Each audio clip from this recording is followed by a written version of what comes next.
Bueno, ahora es momento de hablar de la economía nuestra de cada día. Vamos a ponernos en contacto con nuestro columnista en economía, precisamente el señor Alberto Medina Méndez, un amigo de la casa, bueno, que va a opinar acerca de vamos a analizar un poco la cuestión del dólar, ¿no es cierto? Esta pasividad que tuvo la moneda estadounidense en los últimos días, pero que se ha disparado durante esta semana particularmente. Y bueno, ¿cuál va a ser el futuro precisamente de la moneda estadounidense?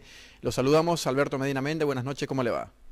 ¿Cómo estás, Miguel? Gracias por la oportunidad. Sí, la verdad que pareciera que se terminó el veranito y por lo menos la paz cambiaria que el gobierno pudo sostener durante casi 4 meses parece haber encontrado al menos un primer escollo, ¿no? El aumento de estas últimas jornadas, las últimas 6 rondas con aumento que fueron desde los 139 pesos, ese piso que tocó en algún momento el dólar informal, y que llegó a la ronda del día de hoy a 162, habla de un crecimiento significativo, más del 15% en lo que va del mes de abril, sin lugar a dudas la inversión de corto plazo más redituable, después de varios meses de haber estado absolutamente frenada. Y claro, la mayoría de los analistas intentan encontrar alguna explicación, aunque en realidad casi siempre este tipo de movimientos tienen varias explicaciones, no una sola, sino que en general se combinan múltiples factores y se suele combinar esa casi tormenta perfecta para que eventualmente haya un movimiento de similar o de semejante característica como fue la de estos últimos días, ¿no? Y evidentemente hay varios factores que están entrando a jugar un rol significativo. Si ustedes quieren los analizamos porque claramente tienen un impacto y podrían inclusive tener un impacto mayor en las próximas semanas si algunas señales no aparecen, ¿no? Medina Méndez, ¿cuáles son esos factores que vos estás mencionando acerca de, bueno, que pudo haber originado esta disparada del dólar en estas semanas en comparación con semanas anteriores, y por qué precisamente se mantuvo planchado días pasados? A ver, hubo una intención del gobierno de mantenerlo lo más quieto posible, pensando sobre todo de que es un factor que podría tener algún impacto en la expectativa de la gente y eventualmente trasladarse a precios por la vía de inflación, que es la preocupación mayor que tiene el gobierno en materia de temas estructurales. Pero claro, hay un pequeño retraso o atraso cambiario hace varias semanas. Eso se empieza a percibir en el mercado, sobre todo si lo comparás con aspectos como el de la tasa de interés. Hasta hace algunos meses atrás la tasa de interés parecía positiva. Cuando digo positiva me refiero a que la expectativa que había de la tasa de interés para invertir, por ejemplo, en un plazo fijo, si lo comparabas con la expectativa inflacionaria, podíamos hablar de una tasa positiva, arriba de 37 puntos, contra una inflación esperada del 30 y pico por ciento, un pico corto, y entonces, claro, se tenía una rentabilidad significativa. Con una inflación del 4,8 mensual como la que tuvimos en el mes de marzo y con una expectativa de que en el mes de abril podría estar en valores similares, aunque un poco más baja, es bastante difícil sostener el dólar planchado durante tanto tiempo, ¿no? Que ha perdido fuerza en los primeros meses del año, y en algún momento iba a terminar pasando esto de que el dólar iba a buscar una especie de nuevo equilibrio para parecerse un poco más a los valores inflacionarios y no perder, por ejemplo, contra la tasa de interés. Otro de los factores que clave, no hay ninguna duda al respecto, es que todo este debate que hay en Argentina respecto a la posibilidad de nuevas restricciones vinculadas a la segunda ola del coronavirus trae mucha incertidumbre. Es decir, esta semana, frente a la inminencia de la toma de decisiones en relación al coronavirus, a la segunda ola, aparece en el bolillero la posibilidad de más restricciones. Y más restricciones significa caída económica, y la caída económica, por supuesto, no trae buenos augurios. Entonces ahí también hay un factor clave que está incidiendo bastante en el nerviosismo que tienen algunos sectores en el mercado cambiario, que piensan que frente a esta tormenta eventualmente esa es una protección mayor. Y otro factor que tampoco es menor es el acercamiento a la cuestión eleccionaria, y particularmente un tema que todavía no se resolvió, que tiene que ver con que, bueno, la fecha electoral está planteada. Hoy tenemos todavía, hasta hoy, a pesar de todos los acuerdos políticos que se han alcanzado, todavía las fechas que tenemos siguen siendo las mismas que teníamos hasta hace unas semanas atrás.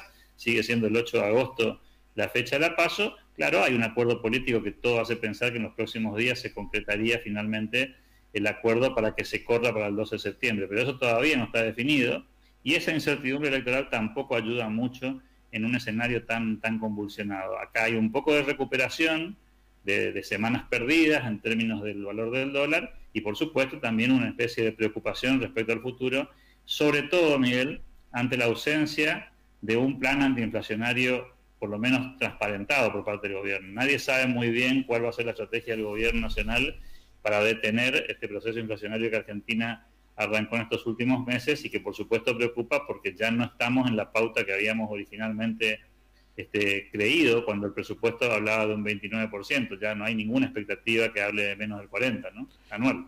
Medina Méndez, ¿qué importancia puede tener el boom agroexportador en los próximos días con respecto al dólar? A ver, esa ha sido justamente una de las anclas que tuvo el gobierno a su favor, ¿no?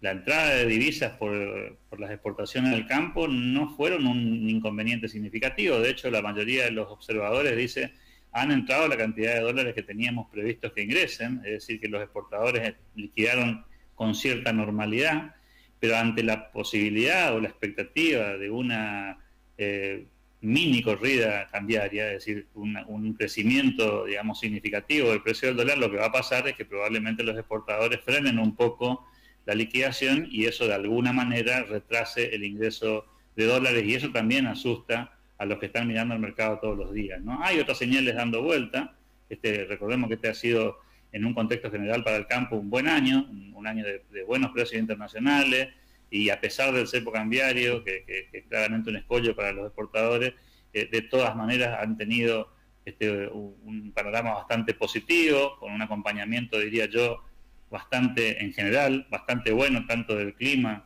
como lo que fue la siembra y la cosecha, con lo cual diríamos que en términos generales fue un buen año para el campo y eso lo aprovechó bastante bien el gobierno con ingresos de divisa. Y eso no parece detenerse, en todo caso podría eventualmente enlentecerse en las próximas semanas, pero creo que todos saben muy bien que a medida que se acerque la fecha de las elecciones eso va a pasar, se va a agudizar y va a haber una especie de tiempismo para ver en qué momento hay que liquidar exportaciones, aquellos que pueden hacerlo, no todos pueden esperar, pero los que pudieran esperar eventualmente se van a tomar ese tiempo. Así que tenemos que prepararnos, lamentablemente, amigos, para semanas que pueden ser turbulentas y que ojalá no nos lleven a mayores cimbronazos, pero creo que empezamos el recorrido del calendario electoral y de la mano del calendario electoral los temores. ¿Cómo puede el gobierno minimizar esto?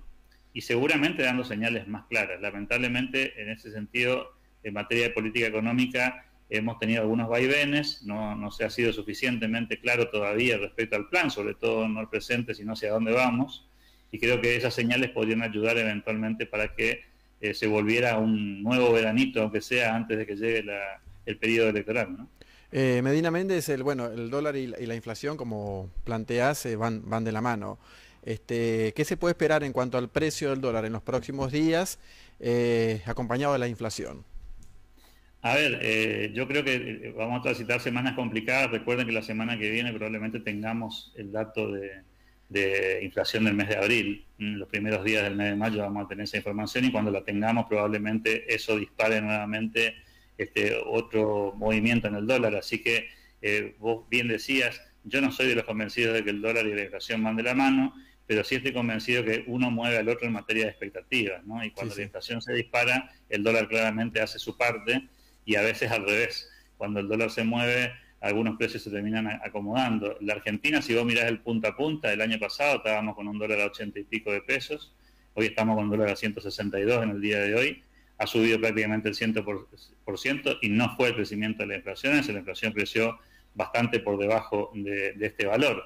Lo que pasa que cuando vos mirás el largo plazo, esos números finalmente pueden parecerse mucho y es cierto que los operadores intentan que no se desnivele demasiado un valor del otro, ¿no? Y creo que lo que hay que esperar en estas semanas, lamentablemente, va a ser un poco el día a día. El anuncio de las medidas vinculadas a las restricciones del coronavirus esta semana van a ser una clave para saber cómo se mueve el mercado del dólar. Si hay muchas restricciones será una cosa, si hay pocas restricciones será otra. Creo que ese va a ser el primer termómetro que vamos a tener antes de que termine la semana, seguramente. Perfecto. Alberto Medina Méndez, muchas gracias. Hasta pronto, muchas gracias por la oportunidad. Muy amable. Alberto Medina Méndez, nuestro columnista económico, hablando acerca de el comportamiento del dólar, qué va a pasar con la inflación también en los próximos días, porque quieran o no, van de la mano, pero bueno, estamos atravesando un dólar planchado virtual, digamos, ficticio que ahora comenzó a dispararse en los últimos días.